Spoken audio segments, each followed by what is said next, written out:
குக்கன் பெருமையுடன் வழங்கும் இன்னைய செய்தி துளிகள். டிரம் நிர்வாகம் அறிவிச்ச 90 நாள் வரி நிறுத்தம் உலக சந்தைகளை பெரும் அதிர்வுகளை ஏற்படுத்தியது. ஆரம்பத்தில் சந்தைகள் சரிந்தன. டவ் ஜோன்ஸ், S&P 500 மற்றும் நாஸ்டாக் அனைத்தும் சரிவை சந்தித்தன. பின்னர் அவை மீண்டு அன்றைய நாளை கணிசமாக உயர்வாக முடித்தன. இந்த ஏற்ற இறக்கம் நிறைந்த நாள். டிரம் காலத்தில் உலக பொருளாதாரத்தை வரையறுக்கும் நிச்சயமற்ற தன்மை மற்றும் ஏற்ற இறக்கத்துக்கு ஒரு உதாரணமாக அமைந்தது. டிரம் நிர்வாகம் இந்த இடைநிறுத்தத்தை ஒரு வெற்றியாக சூறினாலும் உண்மை மிகவும் சிக்கலானது. சீனாவுடனான அடிப்படை வர்த்தக போர் இன்னும் தீர்க்கப்படவில்லை. அமெரிக்கா விதித்த கடுமையான வரிகள் சீன பொருளாதாரத்தில் தொடர்ந்து பாதிப்பை ஏற்படுத்துகின்றன. இந்த தற்காலிக நிவாரண இந்த சர்ச்சையின் மையத்தில் உள்ள அடிப்படை காரணங்களை தீர்ப்பதற்கு சிறிதும் உதவாது. 90 நாள் இடைநிறுத்தம் டிரம் நிர்வாகத்தின் ஒரு சூதாட்டமாக கருதப்படலாம். கால அவகாசத்தை பெறுவதற்கும் வலிமையான ஒரு பிம்பத்தை உருவாக்குவதற்கும் இது ஒரு முயற்சி. இருப்பினும் இந்த நடவடிக்கை உலக பொருளாதார ஒழுங்கின் பலவீனத்தையும் வெளிப்படுத்தியுள்ளது. பாதுகாப்புவாத கொள்கைகளின் நீண்டகால தாக்கம் குறித்து இது கடுமையான கேள்விகளை எழுப்பியுள்ளது. இந்த இடைநிறுத்தத்தின் தற்காலிக தன்மை நிச்சயமற்ற தன்மையை அதிகப்படுத்துகிறது. வணிகங்கள் மற்றும் முதலீட்டாளர்கள் ஒரு நிச்சயமற்ற நிலையில் உள்ளனர். டிரம் நிர்வாகத்தின் கணிக்க முடியாத கொள்கை மாற்றங்களுக்கு மத்தியில் நீண்டகால முடிவுகளை எடுக்க அவர்கள் தயங்குகிறார்கள்.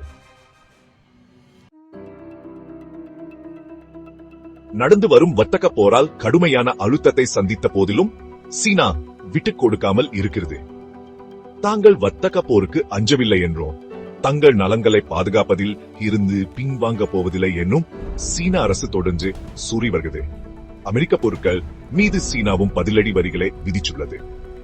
கோல்ட்மேன் சாக்ஸ் தனது 2025 மொத்த உள்நாட்டு உற்பத்தி வளர்ச்சி முன்னறிவிப்பை குறைத்ததன் மூலம் வர்த்தக போர் சீன பொருளாதாரத்தை பாதித்துள்ளது என்பது சந்தேகத்தை இடமின்றி தெரிகிறது. ஆயினும் சீனா ஒரு உறுதியான பொருளாதார சக்தி. அவர்கள் தங்கள் வர்த்தக சூட்டாண்மைகளை மூலோபாய ரீதியா பன்முகப்படுத்துகின்றனர். அமெரிக்க சந்தையை சார்ந்திருப்பதை குறைக்க அவர் முயல்கின்றனர். வரிகளுக்கு சீனாவின் பதில் கணக்கிடப்பட்டு மூலோபாய ரீதியா உள்ளது. அவர்கள் தங்கள் உள்நாட்டு பொருளாதாரத்தில் ஏற்படும் தாக்கத்தை குறைப்பதில் கவனம் செலுத்தியுள்ளனர்.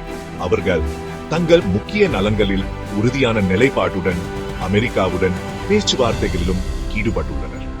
இந்த வர்த்தக போர் சீனாவின் உறுதியை சோதிக்கிறது. இதுவரை நீண்ட கால ஆதாயத்திற்காக குறுகிய கால வலியேற்றி தாங்கள் அவர்கள் விருப்பம் காட்டியுள்ளனர். இந்த மோதலின் விளைவு உலக பொருளாதார ஒழுங்கின் எதிர்காலத்துக்கு குறிப்பிடத்தக்க தாக்கங்களை கொண்டிருக்கும். அமெரிக்காவும் சீனாவும் மோதி கொள்ளும் போது மற்ற நாடுகள் இந்த வர்த்தக போரின் ஆபத்தான நீரில் செல்ல வேண்டிய கட்டாயத்தில் உள்ள வளர்ந்து வரும் பொருளாதாரம் மற்றும் மூலோபாய லட்சியங்களை கொண்ட இந்தியா ஒரு நுட்பமான சமநிலை செயலில் தன்னை காண்கிறது.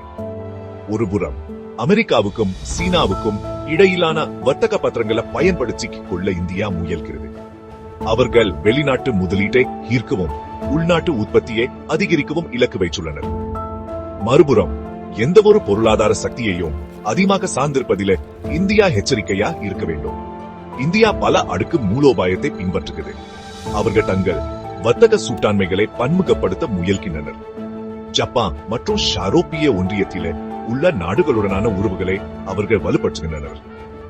பேச்சுவார்த்தைகள் சிக்கலானதாக இருந்தாலும் அமெரிக்காவுடன் ஒரு வர்த்தக ஒப்பந்தத்தை இறுதி செய்வதற்கும் இந்தியா முயற்சி செய்கிறது. இந்தியாவின் முக்கியம் அதன் மூலோபாய சுயாட்சியை பேணுவதில் உள்ளது. அமெரிக்க சீன போட்டியில் ஒரு பக்கத்தை தேர்ந்தெடுக்க இழுக்கப்படுவதை தவிர்க்க வேண்டும். இந்த கொந்தளிப்பான உலக சூழலில் இந்தியா தனக்கென ஒரு பாதையை வகுக்கும் திறன் அதன் எதிர்கால பொருளாதார வளர்ச்சிக்கு மிகவும் முக்கியமானதாக இருக்கும். அமெரிக்க சீன வர்த்தக போர் மாறிவரும் உலகின் ஒரு அறிகுறி மட்டுமே.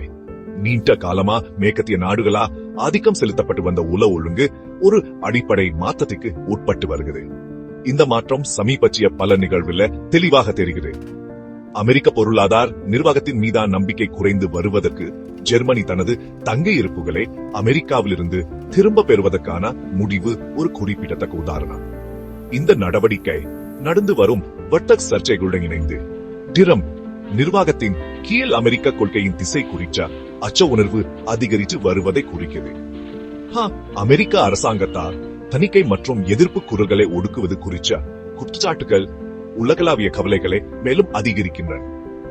டிரம் நிர்வாகத்துக்கு எதிரான நபர்களின் விசாக்கள் ரத்து செய்யப்பட்டதாக வரும் தகவல்கள் பேச்சுரிமை அரிக்கப்படுவது மற்றும் எதிர்ப்பு குரல்களுக்கான இடம் சுருங்குவது குறித்த கடுமையான கவலைகளை எழுப்பியுள்ளன. அமெரிக்க சீன வர்த்தக போரை தாண்டி தற்போதைய புவிசார் அரசியல் நிலப்பரப்பின் சிக்கல்களை பல நிகழ்வுகள் எடுத்துக்காட்டுகின்றன. சிரியா தொடர்பாக துருக்கியும் இஸ்ரேலும் பதட்டமான பேச்சுவார்த்தைகளில் ஈடுபட்டுள்ளன.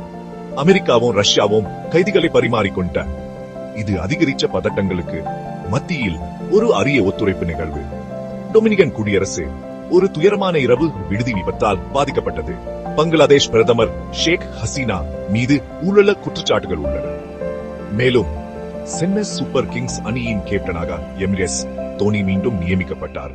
இது உலகெங்கிலும் உள்ள கிரிக்கெட் ரசிகர்களுக்கு மகிழ்ச்சியே தந்தது. இந்த வெவ்வேறு நிகழ்வுகள் நமது உலகின் ஒன்றோடொன்று இணைந்த தன்மையை வலியுறுத்துகின்றன. நாம் முன்னோடி இல்லாத சிக்கலான சகாப்தத்தில் வாழ்கிறோம் என்பதை அவை நினைவூட்டுகின்றன. அங்கு பொருளாதார, அரசியல் மற்றும் சமூக சக்திகள் சிக்கலான மற்றும் பெரும்பாலும் கணிக்க முடியாத வழிகளில் பின்னி பிணைந்துள்ளன.